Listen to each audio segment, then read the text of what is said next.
नमस्कार, स्वागत है आपका फिफाना हिंदी क्लासेस के यूट्यूब चैनल पर। और आज की क्लास से अपन शुरू करने जा रहे हैं जीडी के अनुसार या जीडी के सिलेबस के अनुसार टाइम टेबल।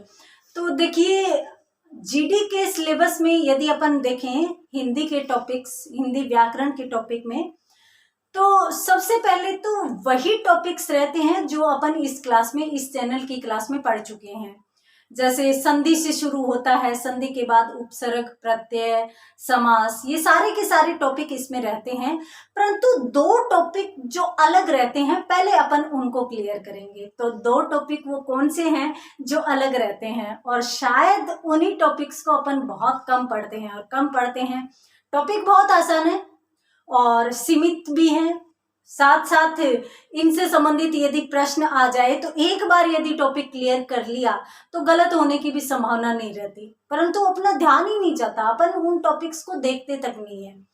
वो टॉपिक कौन कौन से हैं, तो देखिए, मैं आपको बता दूं कि एक तो टॉपिक जो नया ही हाल ही में आया है, और इसमें इससे संबंधित ये कहा जा सकता है कि पीछे के जो कंपटीशन एग्जाम है इनमें सब में ये टॉपिक रहता है। जो भी एसएससी जीडी की हो या कोई भी एलडीसी की हो, तो इनमें सब में ये टॉपिक आजकल दिया जा रहा है हिंदी व्याकरण के अंतर्गत। तो उनमें यदि अपन देखें तो एक टॉपिक तो ये है संज्ञा से विशेषण बनाना।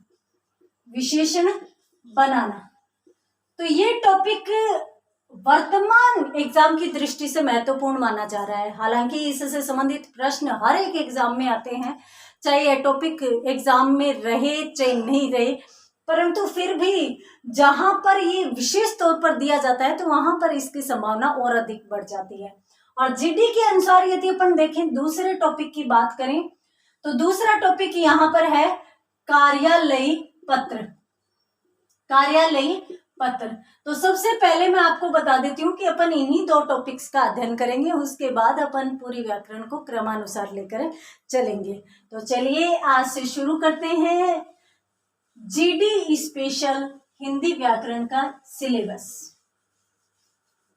तो सबसे पहले अपना जो टॉपिक रहेगा वो यही रहेगा, संज्ञा से विशेषण बनाना। संज्ञा से विशेषण बनाना, ये टॉपिक अपना इस क्लास में रहेगा। सबसे पहले तो इस टॉपिक पर पहुंचने से पहले हमें पता होना चाहिए कि भाई संज्ञा क्या है और विशेषण क्या है। यदि हमें पता है कि संज्ञा किसी नाम को कहते हैं, विशेषण विशेषता बतलाने वाले शब्दों को कहते हैं, तो उसमें भी कौन कौन से शब्द आ सकते हैं, यदि हमें पहले उसकी जानकारी है तो ही हम आगे कुछ कर सकते हैं। तो देखिए, सबसे पहले अपन बात करें संज्ञा क्या है। तो संज्ञा किसे कहते हैं, नाम को संज्ञा कहते हैं, ये हम सभी जानते हैं। अब अपन बात करें शॉर्ट एंड स्वीट, संज्ञा के भेद कितने होते हैं।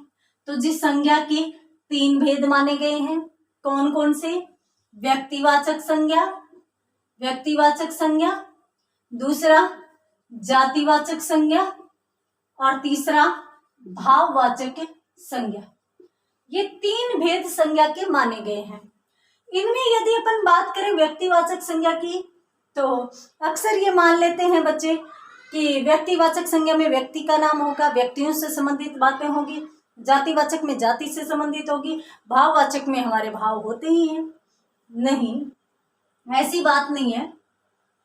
किसी से भी संबंधित, चाहे वो व्यक्ति हो, चाहे वस्तु हो, चाहे स्थान हो, कुछ भी हो, बस नाम होना चाहिए। और नाम की भी विशेषता क्या है, एक वचन का नाम होना चाहिए। यदि एक वचन से संबंधित किसी भी व्यक्ति, वस्तु, स्थान, दशा, दिशा, किसी का भी नाम है तो वो किस में जाएगा, व्यक्तिवाचक संज्ञा में जाएगा। और यदि बहुवचन से संबंधित किसी भी व्यक्ति, वस्तु, जाति का नाम हो, यानी व्यक्तियों का प्रतिनिधित्व करने वाला कोई बहुवचन सूचक शब्द हो, तो वो भी किस में जाएगा, जातिवाचक में। अर्थात जातिवाचक में वे नाम आएंगे जो किसी जाति विशेष का प्रतिनिधित्व कर रहे हो, किसी समूह विशेष का प्रतिनिधित्व कर रहे हो, किसी बहुवचन विशेष का प्रतिनिधित्व कर रहे हो। ठीक है। भाववाचक संज्ञा में वैसी चीजें जो हम सांसारिक आंखों से नहीं देख सकते, मन की आंखों से जिन्हें महसूस किया जा सकता है। अर्थात हमारे मन के जो भाव है वो सारे के सारे किस में जाएंगे? भाववाचक में जाएंगे। जैसे सुख, दुख, प्रेम, प्यार, स्नेह, ईर्ष्या, द्वेष, सारे के सारे भाव किस में जाते हैं? भाववाचक संज्ञा में जाते हैं। जैसे इन दोनों में अंतर की बात करें तो देखिए, मैंने आपको कह दिया कि देश, तो क्या मानेंगे आप? एक वचन सूचक है या बहुवचन सूचक है? बहुवचन सूचक है। क्यों? क्योंकि देश अनेक होते हैं। किसी भी राजनीतिक, भौगोलिक, ऐतिहासिक क्षेत्र विशेष का नाम रख दिया जाता है, उसका अपना पर्टिकुलर नाम होता है, परंतु उसको अपन किसी देश के नाम से जानते हैं, संबोधित करते हैं। इस प्रकार से अलग अलग जो भौगोलिक क्षेत्र होते हैं उनको अलग अलग नाम दे दिया जाता है और सम्मिलित रूप से उनको देश नाम दे दिया जाता है, राज्य नाम दे दिया जाता है। तो उसी प्रकार से यदि अपन देखें तो ये जो देश है ये बहुवचन सूचक शब्द है। क्यों? क्योंकि देश अनेक हो सकते हैं, जबकि देशों में भी मैंने आपको कह दिया कि भारत। अब बताइए, देश तो अनेक है, भारत, जापान, अमेरिका, है ना, परंतु भारत, इन देशों में भी भारत की यदि बात करें तो भारत तो एक ही है, एक वचन सूचक आ गया। तो एक वचन सूचक आने के कारण ये किस में चला जाएगा? व्यक्तिवाचक संज्ञा में चला जाएगा, जबकि ये किस में चला जाएगा? जातिवाचक संज्ञा में।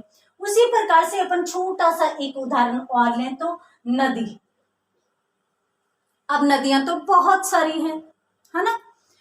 अब नदियां बहुत सारी हैं और बहुत सारे प्रकार की भी है ना। कुछ अरब सागर से आने वाली, कुछ बंगाल की खाड़ी से, और कुछ अरब सागर में गिरने वाली बंगाल की खाड़ी में, कुछ अंतर प्रवाह क्षेत्र वाली भी नदियां हैं। तो नदियां अनेक हैं, अनेक प्रकार की हैं। तो अनेक यानी बहुवचन, और बहुवचन का सूचक होने के कारण वो किस में जाएगी? जातिवाचक में। परंतु यदि अपन इन नदियों में भी एक नदी का नाम रख दें, जैसे गंगा या यमुना, तो गंगा तो एक ही है और गंगा एक है, अर्थात एक वचन की सूचक है।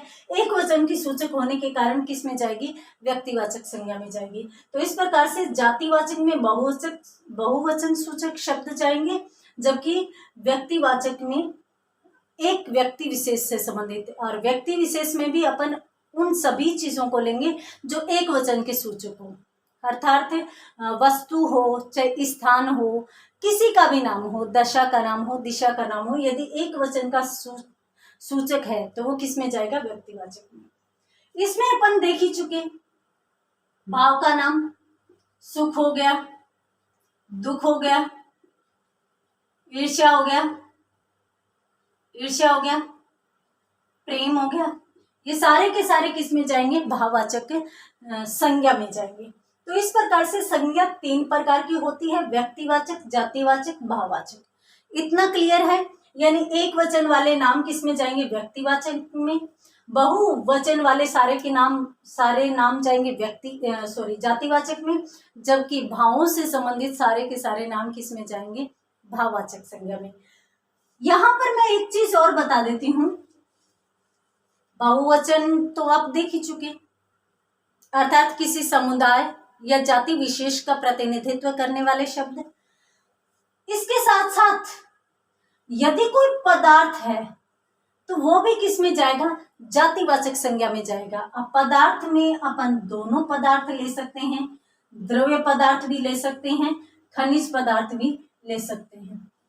अब खनिज पदार्थों के नाम यदि आ जाए, सोना, चांदी, हीरा, जस्ता, तांबा, तो वो सारे के सारे जातिवाचक संज्ञा में जाएंगे, क्योंकि एक सोना नहीं होता। उसके बाद द्रव्य, लिक्विड जितने भी है, पेय जितने भी हैं, दूध, दही, घी, पानी, सारे के सारे किस में जाएंगे? पदार्थों में। और पदार्थ किस में जाएंगे? जातिवाचक में। क्यों? क्योंकि पानी कभी एक नहीं होता, तो दूध भी कभी एक नहीं होता। तो इस प्रकार से यहाँ पर अपनी संज्ञा है वो मोटे तौर पर पूरी की पूरी क्लियर हो चुकी हैं। मैंने शॉर्ट एंड स्वीट बताया है। क्यों बताया है? क्योंकि अपना टॉपिक जो है वो संज्ञा से विशेषण बनाना है, संज्ञा नहीं है, इसलिए अपनों ने शॉर्ट रूप में संज्ञा की चर्चा की है। संज्ञा कहते किसे हैं? नाम को कहते हैं। संपूर्ण ब्रह्मांड में जितने भी चीजें हमें दिखाई देती है उन सभी का नाम, दिखाई देती है वो भी और दिखाई नहीं देती है वो भी, उन सभी का नाम क्या कहलाता है? संज्ञा कहलाता है।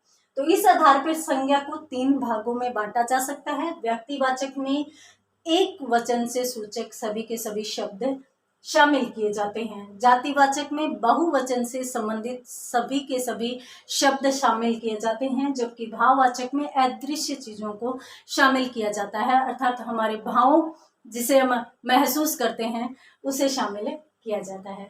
तो आप एक बार यदि स्क्रीनशॉट लेना चाहते हैं तो स्क्रीनशॉट लीजिए। उसके बाद इसी प्रकार से शॉर्ट चर्चा अपन करेंगे विशेषण शब्दों की। उसके बाद अपन शुरू करेंगे अपना मेन टॉपिक विशेषण। और विशेषण किससे बना? संज्ञा से बना।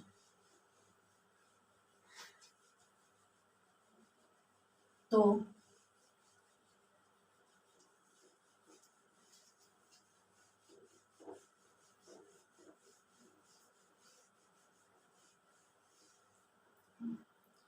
यहां पर बात करते हैं विशेषण की। तो विशेषण किसे कहते हैं? विशेषता बतलाने वाले शब्द। बतलाने वाले शब्द क्या कहलाएंगे? विशेषण कहलाएंगे। सीधी सी बात, विशेषता बतलाने वाले शब्द विशेषण कहलाते हैं। अब किसकी विशेषता बतलाने वाले? संज्ञा या सर्वनाम शब्दों की। ठीक है, संज्ञा या सर्वनाम शब्दों की विशेषता बतलाने वाले शब्द विशेषण कहलाते हैं। अब इनमें भी यदि अपन देखें कि कौन कौन से शब्द आएंगे, तो यहां पर अपने को सर्वनाम को शामिल नहीं करना है। किस टॉपिक में? इस टॉपिक में। विशेषण के भेदों की यदि बात करें तो विशेषण के मूलतः 4 भेद माने गए हैं। कौन कौन से माने गए हैं? तो सबसे पहले यदि अपन बात करें तो गुणवाचक विशेषण, गुणवाचक विशेषण, उसके बाद संख्यावाचक विशेषण, संख्यावाचक विशेषण,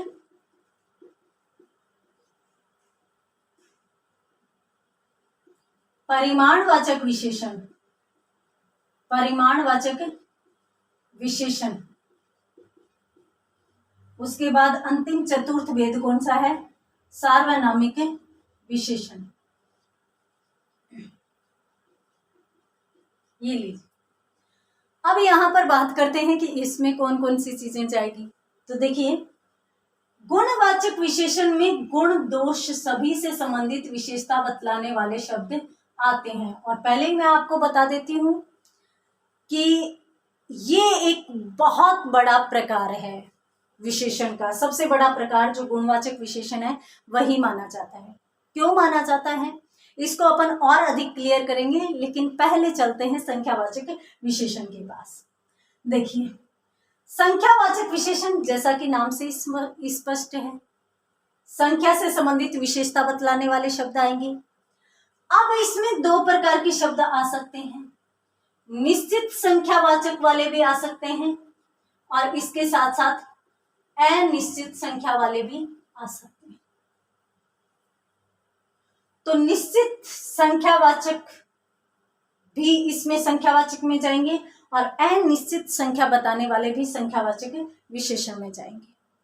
अब जैसे मैंने यूं कह दिया कि मेरे पास 250 रुपए हैं, तो यहाँ पर निश्चित संख्या है कि मेरे पास कितने रुपए हैं, तो 250 रुपए हैं।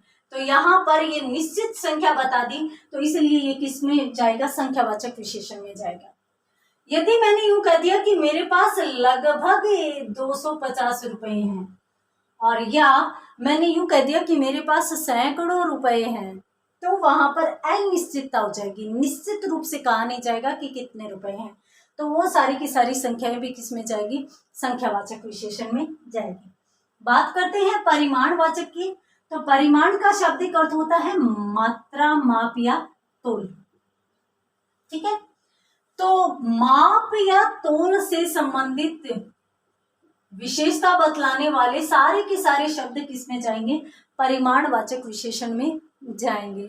अब इसमें भी दो प्रकार से आ सकता है, दो प्रकार से विशेषण शब्द आ सकते हैं। कौन से? निश्चित मात्रा बतलाने वाले और अनिश्चित मात्रा बतलाने वाले, सारे के सारे शब्द इसमें जा सकते हैं। जैसे मान लीजिए कि मैंने 2 किलो चावल लिए, तो निश्चित मात्रा है कि कितने चावल लिए? 2 किलो चावल लिए, तो वो भी किस में जाएगा? परिमाणवाचक में। और यहाँ पर मैंने यूं कह दिया कि मैंने मणों चावल लिए। मण भी एक मात्रा होती है, माप होती है। मण 40 किलो को कहते हैं।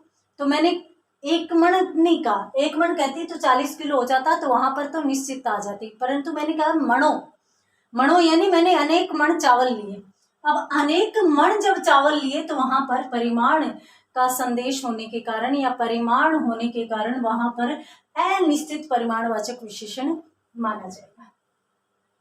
बात करते हैं सार्वनामिक विशेषण की। तो जैसा कि नाम से स्पष्ट है, सार्वनामिक विशेषण में सर्वनाम से संबंधित शब्द होते हैं। ये कोई अलग से विशेषण का प्रकार या विशेषण शब्द नहीं होते, सर्वनाम के शब्द होते हैं। और सर्वनाम के शब्द जब संज्ञा की विशेषता बतलाने का काम करें या संकेतित संज्ञा के साथ लिख दिए जाएं तो वो विशेषण का काम करने लग जाते हैं, इसलिए उनको सार्वनामिक विशेषण कहा जाता है। अर्थात वे सर्वनाम शब्द जो विशेषण की तरह प्रयुक्त किए जाएं सार्वनामिक विशेषण कहलाते हैं। वे सर्वनाम शब्द जो विशेषता बतलाने का काम करें सार्वनामिक विशेषण कहलाते हैं। तो इस प्रकार से हम चारों भेदों को देख सकते हैं। देखिए, ये तो कोई विशेषण है ही नहीं, ये तो सर्वनाम शब्द है, विशेषता बतलाने का काम करेंगे, इसलिए इनको विशेषण मान लिया जाएगा। इन दोनों की बात करें तो ये तो संख्या से संबंधित है, ये नाप माप या तोल से संबंधित। अब बाकी जितने भी विशेषण के शब्द बसते हैं वो सारे के सारे किस में जाएंगे? गुणवाचक विशेषण में जाएंगे। ये अपने को ध्यान रखना है। मैंने कहा था कि गुणवाचक विशेषण में मैं और भी बहुत सारी चीजें बताऊंगी, परंतु बाद में। तो बाद में मैं यही बता रही थी कि भाई संख्यावाचक में संख्याएं आएगी, परिमाणवाचक में नाप माप या तोल आएगी, सार्वनामिक विशेषण में सर्वनाम शब्द होते हैं, कोई विशेषण शब्द होता ही नहीं है। तो इसलिए जो बाकी बचे सारे के सारे विशेषण शब्द है वो सारे के सारे किस में जाएंगे? गुणवाचक में। अब गुणवाचक में कौन से जाएंगे?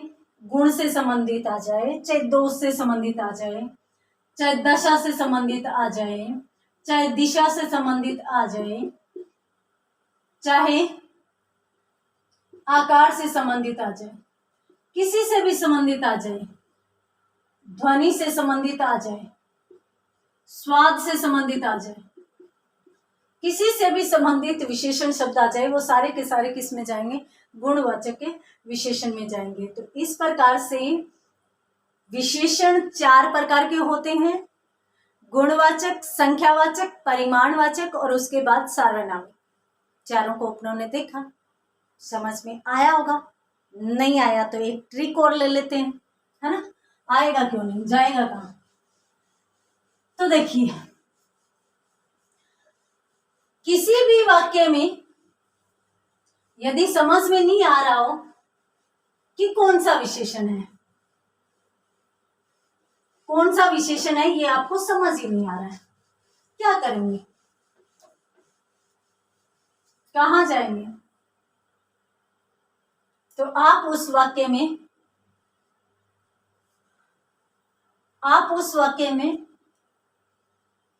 कैसा, कैसी, कैसे से प्रश्न कीजिए। कैसा, कैसी, कैसे से प्रश्न कीजिए। उत्तर सदैव गुणवाचक विशेषण होगा। अब तो और भी आसान हो गया। किसी भी वाक्य में कितना, कितनी, कितने से प्रश्न कीजिए।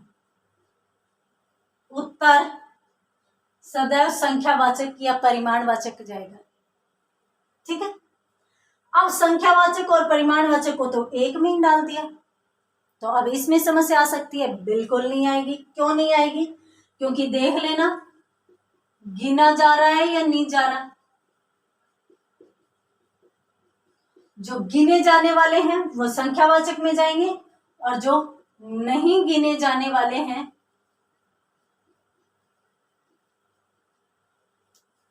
वो परिमाणवाचक में जाएगा। गिने जाने वाले, मैं नहीं यूं कहती, बहुत से लोग इकट्ठे थे तो बहुत से लोग, अब लोगों को तो गिनती की जा सकती है, लोगों को गिना जा सकता है, तो किस में जाएगा? संख्यावाचक में जाएगा। मैंने यूं कह दिया कि 10 किलो आटा लेकर आना है, अब आटे को गिना नहीं जा सकता, तोला जा सकता है, तो परिमाणवाचक। यानी गिने जाने वाले सभी के सभी शब्द किस में जाएंगे? संख्यावाचक में, जबकि नहीं गिने जाने वाले सभी के सभी शब्द किस में जाएंगे? परिमाणवाचक में। कल सुबह आते टाइम 4 किलो चाय लेकर आना, कौन सा विशेषण है भाई? परिमाणवाचक, क्योंकि 4 किलो चाय को आप गिन नहीं सकोगे, आपको तोल कर लानी पड़ेगी, परिमाणवाचक विशेषण। परसों रीट की एग्जाम में 15 लाख से अधिक अभ्यर्थी बैठे। अब ये वाक्य है आपके सामने। अब 15 लाख अभ्यर्थी, गिनती होगी किसमें जाएंगे? संख्यावाचक में जाएंगे। तो इस प्रकार से गिने जाने वाले सभी के सभी संख्यावाचक में, नापे मापे या तोले जाने वाले किस में जाएंगे? परिमाणवाचक में। तो इसलिए हमेशा कैसा, कैसी, कैसे का उत्तर गुणवाचक विशेषण होता है, कितना, कितनी, कितनी का उत्तर सदैव संख्यावाचक या परिमाणवाचक होता है। और ये तो सिर्फ सर्वनाम शब्द ही होते हैं, हमें समझ जाएंगे। यदि आप इसका भी स्क्रीनशॉट लेना चाहते हैं तो ले लीजिए। उसके बाद अपन बढ़ते हैं अपने मेन टॉपिक की तरफ। हाँ, एक चीज और बता देती हूँ, मैं यहीं पर क्लियर कर देती हूँ ताकि फिर अपन आगे जाए। देखिए,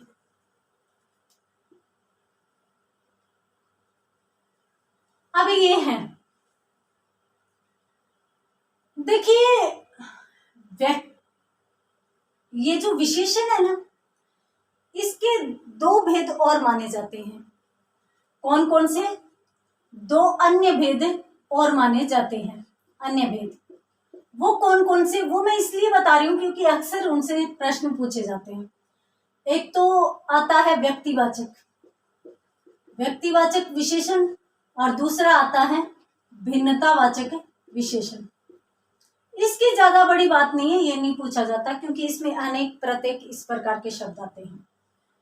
इसमें पूछ लिया जाता है, देखिए, एक वचन से संबंधित, या फिर मैं यूं कहूं कि स्थान विशेष के नाम से संबंधित यदि कोई विशेषण हो तो वो सभी के सभी किस में जाएंगे? व्यक्तिवाचक विशेषण में जाएंगे। क्यों, कैसे? देखिए, यदि मैं आपसे कहूं कि जोधपुर, तो जोधपुर किसी जगह का नाम है, और नाम क्या होता है? संज्ञा होता है। अभी अपनों ने देखा, नाम को संज्ञा कहते हैं। अब जोधपुर संज्ञा है, अब मैंने इसको जोधपुरी बना दिया, अब संज्ञा से विशेषण बन गया। यानी जोधपुरी शब्द किस में जाएगा? विशेषण में जाएगा। और कौन से विशेषण में जाएगा? व्यक्तिवाचक में। मैंने आपको कहा कि स्थान के नाम से संबंधित सारे के सारे विशेषण शब्द किस में जाएंगे? व्यक्तिवाचक विशेषण में जाएंगे। और आजकल जो प्रश्न पूछे जा रहे हैं, व्यक्तिवाचक संज्ञा से विशेषण बनते हैं, उन्हीं में से ज्यादा पूछे जा रहे हैं। जैसे बीकानेरी भुजिया, जोधपुरी कोट, जयपुरी खादी, बीकानेरी रसगुल्ले। तो इस प्रकार से जितने भी इस प्रकार के जो शब्द हैं जिसमें व्यक्तिवाचक संज्ञा से, व्यक्तिवाचक विशेषण बनाया आपने, और किससे? व्यक्तिवाचक संज्ञा से। तो वो प्रश्न है वो अक्सर पूछ लिए जाते हैं। चलिए, वैसे तो मैं आपको बता दूंगी, टॉपिक शुरू कर रहे हैं अपन। हाँ, अपना टॉपिक क्या है? अपनों ने सबसे पहले संज्ञा को देखा। संज्ञा के कितने भेद होते हैं? 3, व्यक्तिवाचक, जातिवाचक, भाववाचक। उसके बाद अपनों ने विशेषण देखा, क्योंकि अपन विशेषण बनाना सीख रहे हैं। तो विशेषण जो है वो कितने प्रकार के होते हैं? 4 प्रकार के। उनमें कैसा, कैसी, कैसे का उत्तर गुणवाचक विशेषण, कितना, कितनी, कितने का उत्तर संख्यावाचक और परिमाणवाचक विशेषण, ये अपन देख चुके हैं। अब आते हैं अपन सीधे की सीधे अपने टॉपिक पर, संज्ञा से विशेषण बनाना। पहली बात, संज्ञा से विशेषण तक की प्रक्रिया अपन किस प्रकार से पूरी कर सकते हैं। तो पहले तो मैं आपको बता देती हूं कि कोई भी मूल शब्द है, मूल शब्द माने संज्ञा। अब मूल शब्द को मैंने संज्ञा क्यों कहा, क्योंकि संज्ञा से ही अपने को विशेषण बनाना है। अब संज्ञा शब्द के साथ यदि अपन प्रत्यय जोड़ें, तो प्रत्यय जोड़कर भी अपन संज्ञा से विशेषण बना सकते हैं। अर्थात संज्ञा के साथ कोई प्रत्यय जुड़े और उसके बाद वह जो नया शब्द बने वो विशेषता बतलाने का काम करे, विशेषण शब्द बन जाए, तो वहां पर संज्ञा से विशेषण माना जाएगा। जैसे ये तो हो गई पहली कंडीशन, यानी संज्ञा शब्द के साथ कोई न कोई प्रत्यय जोड़ेंगे और जैसे ही प्रत्यय जोड़ेंगे तो वैसे ही कौन सा बनेगा, नया शब्द बनेगा। अब नया शब्द जो बन रहा है वो क्या होगा, वो विशेषण होगा। तो वो विशेषण शब्द कौन सा मान लिया जाएगा, संज्ञा से बना विशेषण मान लिया जाएगा। अनेक प्रत्यय होते हैं जिनको जोड़कर अपन संज्ञा से विशेषण बना सकते हैं। इनमें यदि अपन क्रम से देखें कि कौन कौन से ऐसे प्रत्यय हैं और किस प्रकार के ऐसे शब्द आ सकते हैं, तो सबसे पहले तो अपन देखते हैं आतुर प्रत्यय जोड़ने पर। आतुर प्रत्यय जोड़ने पर, आतुर प्रत्यय जोड़ने पर भी अपन संज्ञा से विशेषण बना सकते हैं। जैसे एक शब्द है अपने पास भय, हम जानते हैं भय क्या है, संज्ञा है। क्यों, क्योंकि किसी भाव का नाम है और नाम सदैव क्या होती है, संज्ञा होती है। अब मैंने इसके साथ प्रत्यय जोड़ा, कौन सा जोड़ा, आतुर जोड़ा, शब्द क्या बना, भयातुर बना। तो भय संज्ञा के साथ आतुर प्रत्यय जुड़ने से जो भयातुर बना वो भय से आतुर होता है, तो वो उसकी विशेषता होगी। यानी ये शब्द क्या कहलाएगा, संज्ञा से बना विशेषण कहलाएगा। उसी प्रकार से मान लीजिए कि एक शब्द अपने सामने है चिंता, और चिंता के साथ भी अपनों ने प्रत्यय जोड़ा, कौन सा जोड़ा, आतुर जोड़ा। शब्द क्या बन गया, चिंतातुर बन गया।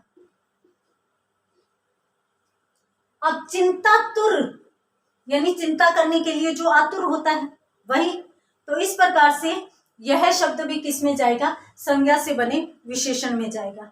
उसी प्रकार से मान लीजिए कि अपने सामने एक शब्द है रोग और उसके साथ अपनों ने जोड़ा आतुर प्रत्यय, तो यहां पर शब्द क्या बना, रोगातुर बना। अब रोगातुर किस में जाएगा, रोगातुर संज्ञा से बने विशेषण में, क्योंकि रोग अपन किसी बीमारी के नाम को संबोधित करते हैं रोग के नाम से, तो इसलिए वो किस में जाएगा, संज्ञा में जाएगा। और संज्ञा में जाएगा तो वहां पर आतुर प्रत्यय जुड़ने से यह संज्ञा से बना विशेषण कहलाएगा। उसी प्रकार से मान लीजिए कि आपके सामने एक शब्द है प्रेम। प्रेम मैंने आपको बताया था भाव है और भाववाचक संज्ञा है। अब इसके साथ भी मैंने एक प्रत्यय जोड़ा, कौन सा प्रत्यय जोड़ दिया, आतुर प्रत्यय जोड़ दिया। शब्द क्या बना, प्रेमातुर बना। अब प्रेमातुर जो शब्द है वो कैसा माना जाएगा, संज्ञा से बना विशेषण माना जाएगा। तो इस प्रकार से किसी भी संज्ञा से अपन कोई प्रत्यय जोड़कर भी विशेषण शब्द बना सकते हैं। तो यहाँ पर अपनों ने कौन से प्रत्यय को देखा, आतुर प्रत्यय को देखा। अनेक प्रकार के ऐसे शब्द हैं, फिर भी यदि समझ में नहीं आए तो मैं अनेक प्रत्यय और जो महत्वपूर्ण प्रत्यय है जिनके जुड़ने से संज्ञा विशेषण बनती है तो वो आपको लगभग करवा दूंगी, ताकि आप उन महत्वपूर्ण शब्दों को देख सकें। और कोशिश ऐसे कीजिए कि समझने का प्रयास कीजिए संज्ञा क्या होती है, विशेषण क्या होते हैं। जब शब्द समझ में आ जाएंगे तो फिर संज्ञा से बने विशेषण शब्द भी आसानी से समझ में आ जाएंगे। ठीक है, तो आज की क्लास में इतना ही, मिलते हैं अगली क्लास में इसी टॉपिक के साथ। तब तक के लिए धन्यवाद।